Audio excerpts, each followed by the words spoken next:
on a team. And I want to know how the coaching staff in Boston established that accountability among the team, or was it something where you had to empower the players to establish that accountability?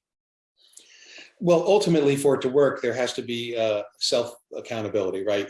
Being accountable for your own actions, words, failures, mistakes, successes, all that sort of stuff. But I think there's a word that people don't talk about that is really, really important and actually has to precede accountability. And that word is clarity. In order for us to hold people accountable, they've got to be clear as to what they're being held accountable for. And for us, it was that role that they played, right? You being in having a football background, I've had the opportunity to spend some time with Nick Saban. And one of the things he talked about was how with each position, he had 3 to 4 to however many bullet points of, you have to master these things to have a chance to be successful at your position. Right? So you can be held accountable because the player knew exactly what was expected to be the best he could be, and him being out there on the field if he's a left tackle, right? If he's a safety, whatever the case may be. So for us, we did it through the definition of roles. And Doc would actually circle the guys up at midcourt. And before our first practice, he would go over the role of each player in front of every other player, because that allowed not just the staff to hold them accountable, but every player knew what every other player was being held accountable to, so they could hold each other accountable to each other for executing their role. So no question, they had to know what they were being held accountable for first. And that's what we did. And then you can't be afraid to hold them accountable. Now, how you do it, your delivery, your tone, where you do it, those are all important ingredients for them to receive that message of accountability, right? And to understand what they need to get better at. So that's kind of how we did it.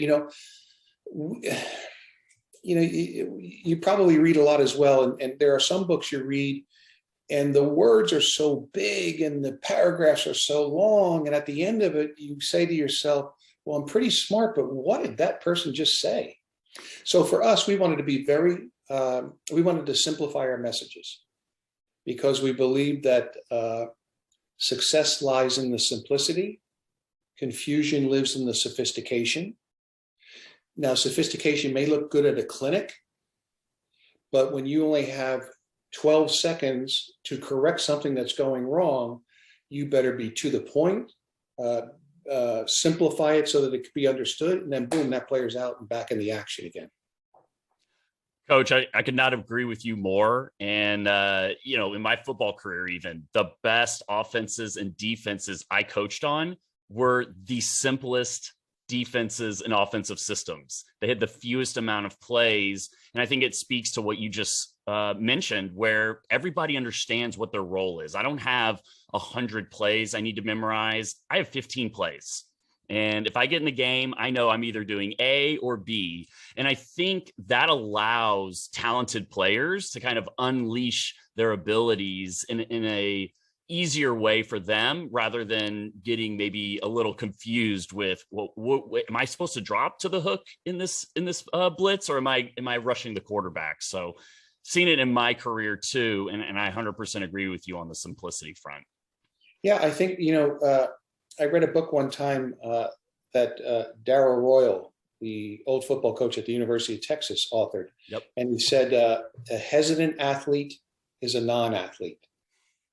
So if they have to take even 2 seconds to think what they should do, that's a 2-second advantage that his opponent has on him, right? Yep. So, yeah, I totally agree with that. Like Kevin Garnett even said it to us. He said, Doc, we don't have to have 7 ways to guard the pick and roll. Give us 1, maybe 2, and if it's a special player, like a LeBron, give us a package. We called it special player defense. There's a certain package we had for the great ones, the Stephs, the Damian Lillards, the LeBrons, right? For the Kevin Durant's, for those players. But other than that, we had two ways to guard the pick and roll. And Kevin basically said, "Hey, let's work on it every day, and we'll be great at it." That's our commitment to this.